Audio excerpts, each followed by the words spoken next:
Hello students, today we are going to study कक्षा 9 अध्याय 6 रेखाएं एवं कोण। रेखाएं एवं कोण की एक्सरसाइज 6.1 के क्वेश्चन नंबर 1 और 2 अपन ने इससे पहले वाली वीडियो में सोल्व किया था। यहाँ पर अपन स्टार्ट करेंगे क्वेश्चन नंबर 3। तो क्वेश्चन नंबर 3 आपको दिया हुआ है कि आकृति 6.15 में यदि कोण पी क्यू आर बराबर है, कोण पी आर क्यू है, तो सिद्ध कीजिए कि कोण पी क्यू एस बराबर है कोण पी आर टी के। तो यहाँ पे देखो आपको दिया हुआ है, ये डायग्राम आपको दिया हुआ है और यहाँ पर आपको बोला है कि कोण पी क्यू आर बराबर है कोण पी आर क्यू के। कोण देखो पी क्यू आर, ये वाला कोण और ये कोण, ये दोनों क्या है आपस में बराबर हैं। और ये बोला है कि यहाँ पर देखो आपको सिद्ध करना है कोण पी क्यू एस, ये वाला कोण बराबर है किसके, इस वाले कोण के। तो यहाँ पर देखो आपको,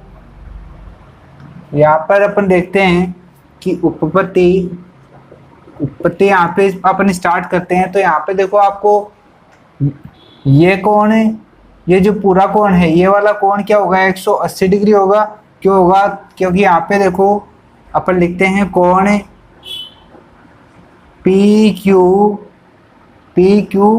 आर प्लस कोण पी क्यू एस बराबर होगा किसके, 180 डिग्री के। ये क्यों होगा, क्योंकि यहाँ पर देखो ये क्या है, एस क्यू टी, ये क्या है, एक रेखा है। तो यहाँ पर आप लिख देना रेखिक युग्म भी आप लिख सकते हो, या फिर आप लिख देना एस क्यू टी एक रेखा है, रेखा है। तो यहाँ पर ये क्या होगा, रेखिक युग्म के कारण क्या होगा, 180 डिग्री, इन दोनों कोणों का योग क्या होगा, 180 डिग्री। एक रेखा पर पूरा कोण क्या होता है आपके पास, 180 डिग्री होता है, चाहे बीच में से रेखाएं प्रतिच्छेद करती है। तो यहाँ पे इन दोनों कोणों का योग भी क्या होगा आपका, 180 डिग्री होगा। तो यहाँ पर आपके पास यहाँ से एक समीकरण आपके पास बनी है, इक्वेशन नंबर फर्स्ट। यहाँ पर आप चाहो तो ये रेखिक युग्म भी आप लिख सकते हो, रेखिक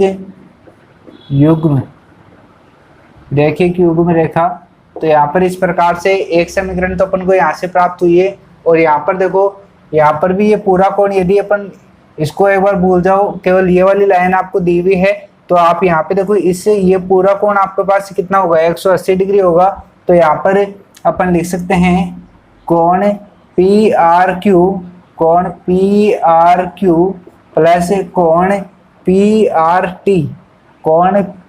आर टी बराबर होगा किसके, 180 डिग्री के। इसका भी कारण क्या होगा कि टी आर एस क्या है, एक रेखा है, टी आर एस एक रेखा है, और रेखा है इसके कारण क्या हो गया, एक रेखिक युग्म के कारण क्या होगा, ये 180 डिग्री होगा। यहाँ पर इससे पहले अपन ने इंट्रोडक्शन में भी इसका अध्ययन किया था, और यहाँ पर क्वेश्चन नंबर 1 और 2 में भी अपन ने सीखा था कि एक रेखा पर बनने वाले कोणों का योग क्या होता है, 180 डिग्री होता है। तो यहाँ पे चाहे ये कोण, यहाँ पे देखो जितने भी कोण डिवाइड हो, चाहे ये वाला कोण, ये कोण और ये कोण, इन तीनों को जोड़ोगे तो 180 डिग्री आएगा। तो इस प्रकार से यहाँ पर आपके पास से 2 समीकरण प्राप्त हुए हैं, एक समीकरण और ये समीकरण 2। तो यहाँ पर अपन क्या करेंगे कि यहाँ पर देखो समीकरण 1 और 2 में देखो आपका इसका RHS पार्ट और इसका भी RHS पार्ट दोनों बराबर है। तो यहाँ पर इसके LHS पार्ट भी दोनों क्या होंगे, बराबर होंगे। तो आप यहाँ पे लिख सकते हो कि समीकरण 1 व 2 से यहाँ पर क्या हो जाएगा आपके पास, कोण पी क्यू आर प्लस कोण पी क्यू एस बराबर होगा किसके, ये दोनों बराबर हैं, तो ये दोनों भी क्या होंगे, आपस में बराबर होंगे। तो यहाँ पे लिख देना कोण पी आर क्यू प्लस कोण पी आर टी के। तो यहाँ पर देखो दोनों में आपको यहाँ पे पी क्यू आर दिख रहा है और यहाँ पर भी पी क्यू आर दिख रहा है। तो यहाँ पर देखो बराबर के, यदि बराबर में यदि दोनों तरफ समान संख्या होती है तो ये क्या होती है, आपकी कट जाती है। तो यहाँ पर ये दोनों कटेंगे तो आपके पास क्या बचेगा, इधर तो बचेगा पी क्यू एस बराबर, इधर बचेगा पी आर टी। तो यहाँ पर अपने को जो सिद्ध करना था वो क्या हो गया, अपना सिद्ध हो गया। तो यहाँ पे लिख देना इति सिद्धम। इस प्रकार से आपको क्या करना है, क्वेश्चन नंबर इसका 3 सोल्व करना है। अब देखते हैं अपन इसका क्वेश्चन नंबर 4। इसी का 4th क्वेश्चन आपको दिया है, यदि यहाँ पर देखो x प्लस वाई बराबर हो w प्लस जेड के, तो यहाँ पर आपको सिद्ध करना है कि AOB क्या है, एक रेखा है। तो यहाँ पर देखो ये बोला है कि AOB ये जो आपकी सीधी रेखा है ये एक रेखा है, ये आपको सिद्ध करना है। तो आप किस प्रकार से सिद्ध करोगे कि यहाँ पर एक बार आपको दिया हुआ है x प्लस वाई बराबर डब्ल्यू प्लस जेड। तो यहाँ पर देखो आपको एक बिंदु के चारों तरफ का कोण जो होता है वो क्या होता है, आपके 360 डिग्री का होता है। तो यहाँ पर देखो मान लो ये कोई बिंदु है आपका, वो इसके ये तो आपका 180, यदि इसके चारों तरफ अपन घूमते हैं तो ये पूरा कोण बनाता है आपका 360 डिग्री का। तो यहाँ पर अपन इस प्रकार से यहाँ पर देख सकते हैं अपन कि यहाँ पे ओ बिंदु उत्पत्ति बिंदु O को केंद्र मानकर, बिंदु O केंद्र है तो इसके चारों तरफ के कोण, इन कोणों का योग क्या होगा, 360 डिग्री होता है। तो यहाँ पर देखो कोण x प्लस कोण y प्लस कोण z प्लस कोण w बराबर आपका क्या होगा, यहाँ पर 360 डिग्री होगा। क्यों? क्योंकि केंद्र एक बिंदु के चारों तरफ के सभी कोणों का योग आपका 360 डिग्री होता है। तो यहाँ पे इसका योग 360 डिग्री होगा। और यहाँ पर देखो इसको मान लो आपको दिया है इसको समीकरण 1 माना। तो यहाँ पर दिया है कि x प्लस कोण y बराबर होता है आपका कोण w प्लस कोण z। यहाँ पर आपको दिया हुआ है प्रश्न में। तो यहाँ पे देखो w प्लस z की जगह अपन क्या रख सकते हैं, x प्लस y रख सकते हैं। तो यहाँ पे देखो समीकरण 1 में ये मान लो समीकरण 2, तो समीकरण 1 में कोण z प्लस कोण w का मान रखने पर यहाँ पर देखो आपके पास क्या हो जाएगा, कोण x प्लस कोण y प्लस कोण x प्लस कोण y बराबर आपके पास 360 डिग्री होगा। तो यहाँ पे देखो x भी 2 बार है तो ये 2x प्लस y 2 बार है तो 2y बराबर 360 डिग्री। यहाँ पर देखो 2 कॉमन लिया तो ये बचेगा x प्लस y बराबर 360 डिग्री। तो यहाँ पे 2 इधर भाग में दे आएगा तो x प्लस y आपके पास रहेगा कितना, 360/2। तो कितनी बार जाएगा, 180 बार। तो यहाँ पर देखो x प्लस वाई का मान जो है आपका क्या है, 180 डिग्री आपको दिया है। तो यहाँ पे 180 डिग्री कब होता है कि यहाँ पे देखो कोण x और कोण y इन दोनों कोणों का योग 180 कब होता है, जब ये क्या हो, एक रेखा हो। तो यहाँ पे समीकरण नंबर 3, तो समीकरण 3 से AOB एक रेखा होगी। क्यों होगी? क्योंकि ये 180 डिग्री का कोण बना रहा है। तो इस प्रकार से आपको क्वेश्चन नंबर 4 आपको करना है। क्वेश्चन नंबर 5 आपको दिया है आकृति 6.17 में POQ एक रेखा है, किरण OR से OP पर लंब है, किरणों OP और OR के बीच में OS एक अन्य किरण है। तो सिद्ध कीजिए कोण ROS बराबर है 1/2 कोण QOS माइनस कोण POS। तो यहाँ पर देखो आपको क्या दिया हुआ है, यहाँ पर आपको दिया हुआ है कि यहाँ पर देखो ये वाली RO जो लंब है किस पर, P और Q पर। RO एक लंब है, लंब है का मतलब है 90 डिग्री का कोण यहाँ पर आपके पास बनाती है। तो यहाँ पर आपको देखो, और यहाँ पर बोला है कि ये जो रेखा है S रेखा है, इस रेखा को और इस रेखा को, इन दोनों के बीच में से गुजरती है। अब आपको बोला है कि सिद्ध करना है कि कोण ROS ये वाला जो कोण है वो आधा है किसका, कोण QOS माइनस कोण POS। यहाँ पर देखो अपन सिद्ध करते हैं कि उत्पत्ति में अपन सिद्ध करते हैं कि यहाँ पर देखो कोण आपको दिया हुआ है, देखो कोण ROS प्लस कोण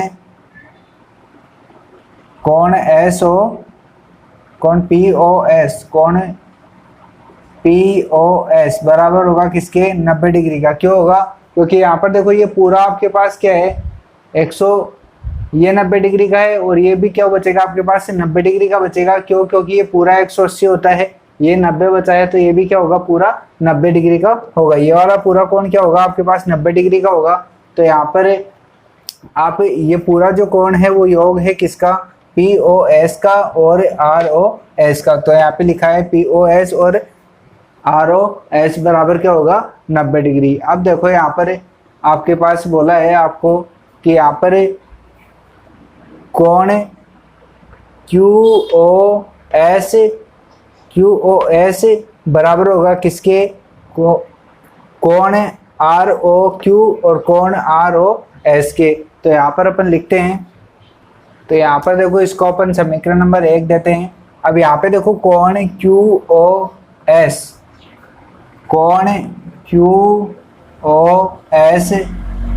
बराबर होगा किसके, कोण ROQ प्लस कोण ROS के, कोण ROS के। ये दोनों को, ये पूरा कोण इन दोनों के योग के बराबर होगा। तो यहाँ पे देखो, यहाँ पे ROS को यदि उसमें से माइनस करते हैं तो यहाँ पर आपके पास बनता है जाते हैं, तो यहाँ पे QOS ये इधर आएगा तो माइनस का ROS बराबर आपके पास रहेगा कोण ROQ। तो यहाँ पर देखो ROQ आपके पास, ROQ क्या है 90 डिग्री है, तो अपन लिख सकते हैं यहाँ पर QOS माइनस का ROS बराबर 90 डिग्री। तो यहाँ पे आपके पास ये समीकरण नंबर 2 मान लो।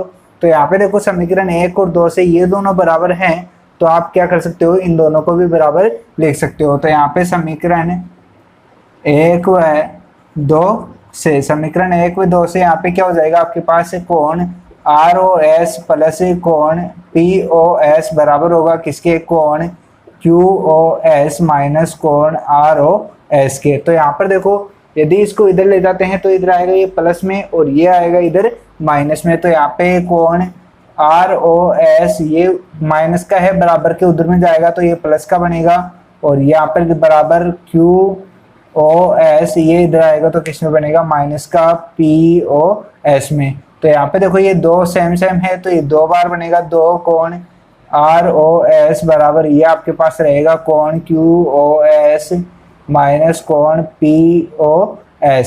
तो यहाँ पे देखो यदि ये 2 इधर गुणा में है, इधर आएगा किस में बनेगा, भाग में बनेगा। तो ये आपके पास बनेगी इक्वेशन, कोण ROS बराबर कोण 1/2 ब्रैकेट कोण QOS माइनस कोण POS। यही आपको सिद्ध करना था, तो यहाँ पे लिख देना इति सिद्धम। इस प्रकार से आपका क्वेश्चन नंबर 5 था। क्वेश्चन नंबर 6 यहाँ पे आपको दिया हुआ है, यह दिया है कि कोण XYZ बराबर 64 डिग्री है और XY को बिंदु P तक बढ़ाया गया है। दी हुई सूचना में एक आकृति खींचिए। यदि किरण YQ कोण ZYP को समद्विभाजित करती है तो कोण XYQ और प्रतिवर्ती कोण QYP का मान आपको ज्ञात करना है। तो यहाँ पे देखो क्वेश्चन नंबर 6 के अकॉर्डिंग यहाँ पर आपको एक बोला है कि कोण आपको दिया हुआ है कि ये कोण, मान लिया ये कोण आपको दिया हुआ है, ये तो मान लो X Y और Z। यहाँ पर XYZ ये वाला कोण आपको दिया हुआ है 64 डिग्री, और बोला है कि XY को क्या किया गया है, आगे बिंदु P तक बढ़ाया गया है, तो ये बिंदु P है। और ये बोला है कि दी हुई सूचना की एक आकृति पर ने खींच ली है किरण YQ, तो YQ क्या करती है, ZYP इसको क्या करती है, समद्विभाजित करती है, 2 बराबर भागों में विभाजित करती है। तो यहाँ पर देखो 2 बराबर भागों में विभाजित करती है, तो इसका मतलब क्या है, ये बराबर है किसके, इसके। तो यहाँ पर देखो ये A है, तो ये भी क्या मान लिया अपन ने, A मान लिया, और ये किरण है YQ। तो यहाँ पर ये बोला है कि तो कोण XYQ, तो यहाँ पे देखो अपन को क्या करना है, मान ज्ञात करना है किसके, कोण XYQ और कोमा को प्रतिवर्ती कोण QYP का। तो यहाँ पे देखो इन दोनों का मान अपन को ज्ञात करना है। तो XYQ एक तो ये पूरा कोण अपन को ज्ञात करना है, और दूसरी बात अपन को प्रतिवर्ती कोण वाई पी, ये पूरा कोण अपन को ज्ञात करना है। तो यहाँ पर देखो उत्पत्ति अपन करते हैं। उत्पत्ति के अंदर आपको देखो कोण 64 डिग्री प्लस कोण ए प्लस कोण ए, ये यदि पूरा कोण अपन लेते हैं, ये पूरा कोण अपन लेते हैं तो यहाँ पर ये बनेगा किसके बराबर, 180 डिग्री के बराबर। क्यों? क्योंकि ये क्या है आपके पास रैखिक युग्म। रैखिक युग्म का मतलब क्या है, एक रेखा पर बनने वाले सभी कोणों का योग क्या बनेगा, 180 डिग्री। तो यहाँ पर अपन इस प्रकार से लिख सकते हैं समीकरण 1। तो यहाँ पे देखो ये 64 है, तो यहाँ पर कोण ए और कोण ए, यहाँ पे क्या बनेगा, 2 कोण ए बनेगा और ये 64 इधर क्या बनेगा, 180 में से इसको घटा दो। तो यहाँ पर देखो 2 कोण ए बराबर 180 में से 64 आपका माइनस होता है, तो 10 में से 4 गया तो 6, और यहाँ पर 7 में से 6 गया तो 1, और ये बचेगा आपका 1। तो यहाँ पे 116, तो कोण ए बराबर आपका आएगा 116/2। तो इसका इसमें भाग देते हैं तो ये जाता है 2 पंजे 10 और 1 तो यहाँ पर 1 बचेगा, तो 2 अंठे 16। तो यहाँ पे देखो कोण ए का मान आपके पास आता है 58 डिग्री। तो यहाँ पर कोण ए का मान आपके पास ये 58 डिग्री है और ये भी क्या है, 58 डिग्री है। तो यहाँ पर देखो इन दोनों कोणों का योग अपन निकाल सकते हैं। यहाँ पर अतः यहाँ पर अपन से पूछा है कोण एक्स वाई क्यू। कोण एक्स वाई क्यू क्या है आपके पास, 64 डिग्री प्लस कोण ए। तो कोण ए का मान अपन ने निकाल दिया है 64 प्लस कोण ए का मान क्या हो जाएगा, 58। तो ये क्या होगा आपके पास, 8 4 12 की 2 असीले 1 6 6 12। तो यहाँ पे देखो एक्स वाई क्यू का मान तो आपके पास क्या आ जाएगा, 122 डिग्री। यहाँ पे इसका मान तो 122 डिग्री आ चुका है। अब आपको निकालना है इस पूरे का मान। तो यहाँ पे देखो कोण प्रतिवर्ती कोण क्यू वाई पी बराबर आपका होगा ये कोण क्यू वाई एक्स, या फिर आप लिख सकते हो एक्स वाई क्यू प्लस होगा किसके, एक्स वाई पी के। तो यहाँ पे देखो ये कोण का मान तो यहाँ से लेकर यहाँ तक तो अपन ने निकाल रखा है, कितना है 122 डिग्री, और ये पूरा क्या होगा 180 डिग्री। 180 डिग्री क्यों होगा, क्योंकि ये देखो एक रेखा पर पूरा कोण क्या होता है, 180 डिग्री होता है। तो यहाँ पे अपन जोड़ते हैं तो ये 2 8 2 10 की 0 असीले 1, तो ये क्या बनेगा 302 डिग्री। तो यहाँ पर ये पूरा मान आपके पास क्या आएगा, 302 डिग्री। इस प्रकार से यहाँ पे आपके 2 मान निकालने थे, प्रतिवर्ती कोण और एक्स वाई क्यू का मान। तो यहाँ पे देखो इसी के साथ आपकी एक्सरसाइज 6.1 कंप्लीट होती है। बाकी नेक्स्ट एक्सरसाइज 6.2 पर नेक्स्ट वीडियो में सॉल्व करेंगे। तो वीडियो को लाइक करें, चैनल को सब्सक्राइब करें। तब तक के लिए धन्यवाद, थैंक यू।